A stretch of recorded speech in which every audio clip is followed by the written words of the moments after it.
की सीख नामक कविता को पढ़ने जा रहे हैं। इस कविता को सोहनलाल द्विवेदी जी ने लिखा है और आपको ये बताया है कि जो ईश्वर के द्वारा दी हुई चीजें यानी कि प्रकृति होती है वो हमें क्या क्या शिक्षा देती है। तो पहले हम इस कविता को पढ़ेंगे, उसके बाद में हम इसका अर्थ समझेंगे। मेरे साथ पढ़ेंगे, पहले मैं 2 लाइनें पढ़ूंगी, उसके बाद आप पढ़ेंगे।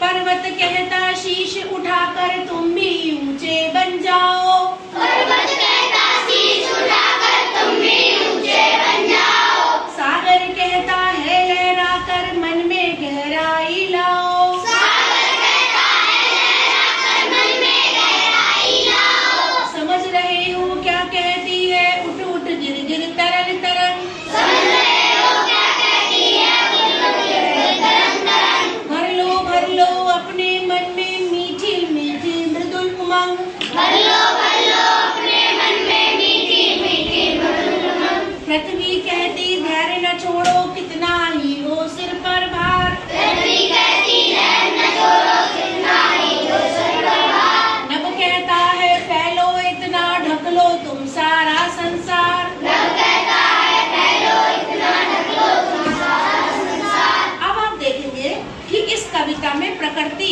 जैसे पहाड़, नदियाँ, धरती, आसमान, ये हमें क्या क्या शिक्षा देते हैं। पर्वत कहता शीश उठाकर तुम भी ऊंचे बन जाओ, पर्वत हमें शिक्षा देता है कि इतना ऊंचा उठो, इतना ऊंचा उठो कि पूरी दुनिया में तुम्हारा नाम ऊंचा हो जाए। पृथ्वी की जो पहाड़ की चोटियां होती हैं वो इतनी गगनचुंबी होती है, आसमान को छूने वाली होती है।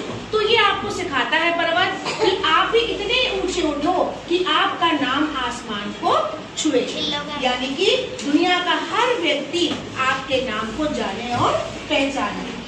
सागर कहता है लहराकर मन में गहराई लाओ, सागर जिस प्रकार से सागर में गंगा, जमुना, सरस्वती सब आकर मिल जाती है, लेकिन वो कभी भी अपना रूप नहीं छोड़ता। वो इतना गहरा है कि उसकी था किसी को नहीं पता, कितना नीचा है कितना गहरा है उसकी था किसी को नहीं पता।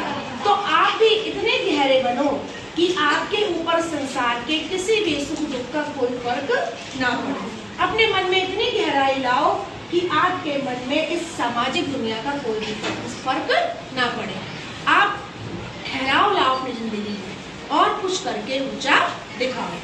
समझ रही हो क्या कहती है उठ उठ गिर गिर तरंग तरंग। आपको ये बात समझ में आती है कि नदियों की जो तरंगे हैं, जो लहरें हैं, वो बार बार क्यों उठती हैं, क्यों गिरती हैं? शायद आपको समझ में नहीं आती है। वो आपको ये सिखाती है कि कितनी बार आप गिरो चाहे, आपके जीवन में कितनी बार असफलताएं क्यों ना आए, फेलियर क्यों ना आए, कितनी बार जीवन में फेल हो, लेकिन फिर से उठो और अपने लाइफ को पटरी पर लाओ। कई बार ऐसा होता है कि हमारी जिंदगी में बहुत तकलीफें आ जाती हैं, हम बीमार हो जाते हैं, या हमारे घर में किसी की डेथ हो जाती है, या आग लगने सब कुछ नुकसान हो गया है ना, या हम फेल हो गए अपनी परीक्षा में। तो ऐसे में हमें हिम्मत नहीं हारनी है। हम गिरे तो हैं, लेकिन हमेशा गिरने के लिए नहीं गिरे हैं, बल्कि दोबारा से उठने के लिए गिरे हैं। आप देखते हो ना, छोटा बच्चा जब चलना सीखता है तो कितनी बार वो गिरता है।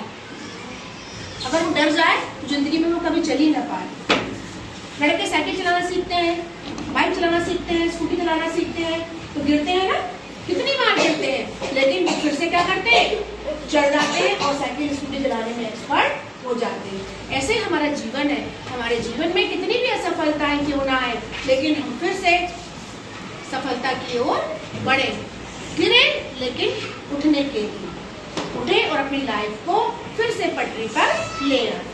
पृथ्वी कहती धैर्य न छोड़ो कितना ही हो सिर पर भार। ये धरती जिस पर हम आज खड़े हुए हैं, इस पे कितना वजन है, इस पे नदियां चल रही हैं, इस पे पहाड़ खड़े हुए हैं ऊंचे ऊंचे, इस पे वृक्ष लगे हुए हैं, इस धरती पर हम हल चला रहे हैं, इस धरती पर हम क्या कर रहे हैं, जोत रहे हैं, इसे बिल्डिंग बनाने के लिए नींव खुदाई कर रहे हैं। कितना हम इसको दुख दे रहे हैं, कितना हम इसके ऊपर कष्ट दे रहे हैं, कितना हमने वजन लाद रखा है। आज बिल्डिंगें बन गई 10 मंजिलें, 12 मंजिलें, कितना वजन होता है उनमें, वो कहाँ है, सब इस धरती पर है, लेकिन वो कभी अपने धैर्य को नहीं छोड़ रही है। ऐसे ही हम अपने जीवन में कितना ही हमारे सिर पर बोझ क्यों ना आ जाए, हमें अपने जीवन में धैर्य को नहीं छोड़ना है। नभ कहता है फैलो इतना तुम ढक लो सारा संसार, और आकाश हमें क्या क्या सिखाता है? आकाश हमें सिखाता है इतना फैलो कि सारे संसार को ढक लो। आपके अंदर जो चीज है, आपको जो कुछ आता है, वो इतना बांटो दुनिया में, इतना बांटो कि क्या हो, आपके अंदर उस चीज की कभी कमी नहीं आएगी। मान लो आप बच्चे हैं, तो आप बच्चों को क्या आता है? पढ़ना आता है ना? तो आपके क्लास के जो कमजोर बच्चे हैं उन्हें पढ़ाओ, है ना? कि कोई रास्ते में कहीं जा रहा है, कोई बूढ़ा व्यक्ति हो जाए, उसको आप सहारा दे दो। कोई परेशान है, उसकी हेल्प कर दो। तो जितना काम आपको आता है उतना करो, यानी कि आपकी अच्छाइयाँ ऐसी हो कि पूरे जगत में फैल जाए और पूरा जगत आपकी तारीफों को, आपकी अच्छाइयों को कहने लगे। नब कहता है इतना फैलो, यानी कि इतना आप अपनी अच्छाइयों को बांटो कि पूरी धरती में आपके नाम की वाहवाही हो। तो आपको समझ में आया कि प्रकृति हमें क्या सिखाती है? इसके अलावा वृक्ष भी हमें सिखाते हैं। आपने देखा है कि वृक्ष क्या करते हैं? कितने फलों का बोझ होता है उनका, है ना? और वो फलों का बोझ लिए रहते हैं, किसके लिए? हमारे लिए। वो खुद नहीं खाते फल, किसे देते हैं? हमें।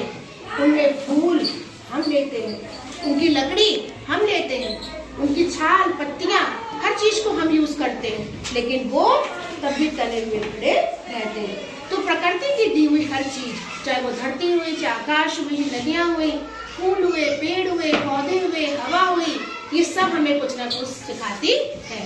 तो प्रकृति की सीख का हमें भी पालन करना चाहिए। आया आपको समझ बच्चों?